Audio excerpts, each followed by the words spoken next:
రాహుల్ గాంధీ గారికి ఒక కమిట్మెంట్ ఉన్నది. ఏదన్నా మాట అంటే మాట నిలుపుకునే తత్వం అది ఇందిరాగాంధీ కుటుంబంలోనే ఉన్నది. గతంలో సోనియా గాంధీ గారు ఏ విధంగానైతే తెలంగాణ ఇస్తారన్నది ఇచ్చి తీరింది.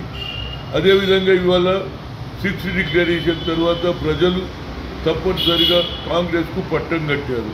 అదేవిధంగా రాహుల్ గాంధీ గారు మళ్ళా రిపీట్కి చేశారు.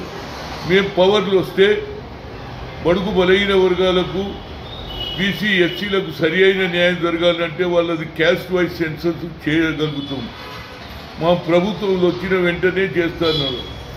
అదేవిధంగా ఇవాళ ఆయన ఆలోచనలో ఎస్సీ ఎస్టీ బీసీలకు న్యాయం జరగాలంటే క్యాస్ట్ వైజ్ సెన్సస్ మేము పవర్లు వస్తే చేస్తున్నారు. కాబట్టి ప్రజలు నమ్మి తప్పనిసరిగా ఆ ప్రభుత్వం వస్తేనే చేయగలుగుతుంది. అదే నరేంద్ర మోడీకి 3 సార్లు ఓబీసీ ఎంపీస్ కన్వీనర్గా కలిసిన క్యాస్ట్ వైజ్ సెన్సస్ అడిగాం. మా జనాభా ప్రాతిపదికగా మినిస్ట్రీ చేయమన్నాం. ఏది కూడా చేయలేదు ఆయన. కనుక తప్పనిసరిగా రాహుల్ గాంధీ గారు ప్రధానమంత్రి అయిన రోజు ఈ భారతదేశంలో క్యాస్ట్ వైజ్ సెన్సస్ జరుగుతుంది. ఎస్సీ ఎస్టీ బీసీలకు తప్పనిసరిగా కింది స్థాయిలో వాళ్ళ స్థితిగతులు తెలుస్తుంది.